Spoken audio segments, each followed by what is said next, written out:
Welcome to another episode of Connect Paranormal. Did you know that in the 1950s, the CIA faked a vampire attack in the Philippines? Stay to the end of the episode to learn all the details. Vampires have captivated the imagination for centuries.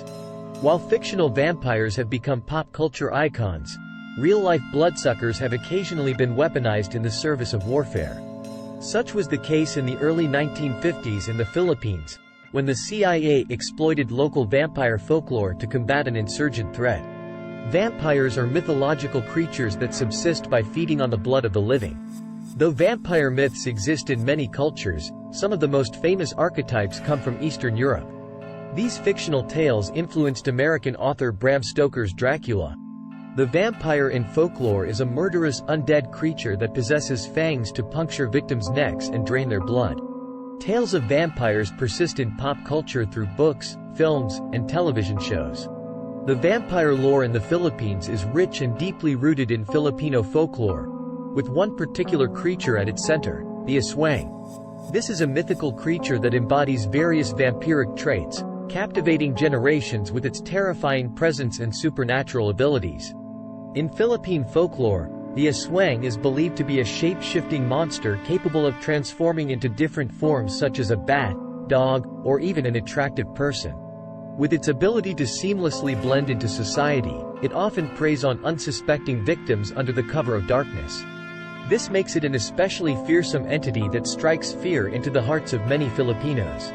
Unlike traditional Western vampires who typically feed on blood alone, the Aswang has a broader range of dietary preferences. It feasts not only on human blood but also on organs such as livers and entrails. Additionally, some versions suggest that it derives sustenance from unborn fetuses or newborn infants, an aspect that adds another layer of horror to its already sinister reputation. What sets the Aswang apart from other vampire legends around the world is its distinct method for hunting prey. It possesses an elongated proboscis-like tongue which it uses to drink bodily fluids through small openings like belly buttons or window cracks. This unusual feeding mechanism further contributes to its eerie nature. Stories surrounding encounters with these creatures are passed down through oral traditions and have become ingrained in Filipino culture over centuries. The mere mention of their name instills both terror and fascination among locals who grew up with the legend. After World War II, the Philippines became fully independent from American colonial rule. However, the U.S. still maintained a strong military and trade presence there. During the Cold War, American officials became concerned about the Hukbalahap or Huks, communist-leaning Filipino guerrillas. The Hukbalahap, a Filipino guerrilla movement that emerged during World War II, is renowned for its mixed history of success. Operating primarily on the island of Luzon in the Philippines, the Hukbalahap played a significant role in resisting Japanese occupation and became known as one of the most effective anti-Japanese forces in the country.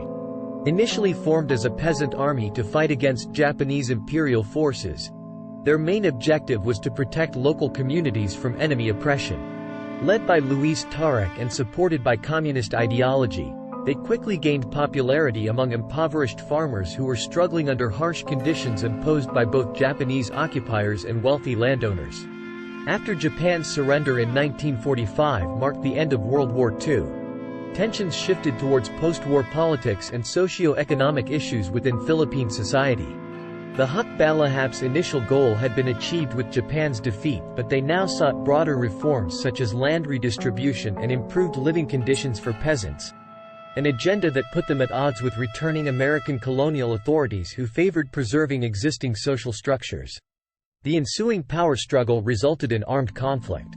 To contain this insurgent threat, the CIA installed Edward Lansdale as an operative in the Philippines. To drive the Huks from one contested rural area, Lansdale devised a psyops mission exploiting local belief in the Aswang, the vampire-like monster from Filipino folklore. Lansdale ordered his soldiers to start spreading tales that the Aswang was in the area in an attempt to drive the Huks out. The story was spread through the villagers who were no confidants of the insurgents. When Lansdale thought the Huks had heard the rumor a few days later, soldiers pursued a small squad on one of their well-known tracks. The final member in the patrol was slain by the Americans after they grabbed him and pierced his neck twice. After that, the victim was hung upside down to let his blood run out. By the time the Huks found the body, they had reason to suspect that the guy had been assaulted by the Aswang. As Lansdale had expected, they soon left that area. It was only a small part of the war, but one that would be remembered. Lansdale wrote a book about his experiences titled In the Midst of Wars, An American's Mission to Southeast Asia. After they found their bloodless comrade, every member of the patrol believed that the Aswang had got him and that one of them would be next if they remained on that hill. When daylight came, the whole Huk squadron moved out of the vicinity. Another day passed before the local people were convinced that they were really gone. Then Magsaysay moved the troops who were guarding the town into a BCT. While morally questionable, this early CIA dirty trick worked as intended, leveraging local superstition to scare away the enemy.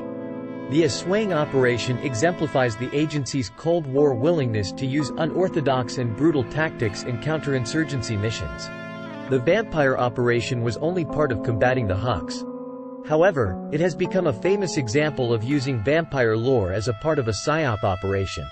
Ultimately, the Huk lost the war.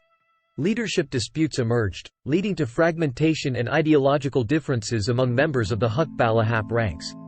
These disagreements hindered coordinated actions and compromised their ability to mount successful offensives. Furthermore, external factors played a pivotal role in tipping the scales against them. The Philippine government implemented counterinsurgency measures with increased firepower and strategic tactics that put pressure on Hukbalahap strongholds. Their limited resources compared to well-equipped military forces made it increasingly challenging for them to sustain prolonged resistance. The Huk were defeated and vampires, at least briefly, played a role in this. If you enjoyed this video, please like it and subscribe to Connect Paranormal. This will allow us to make more videos.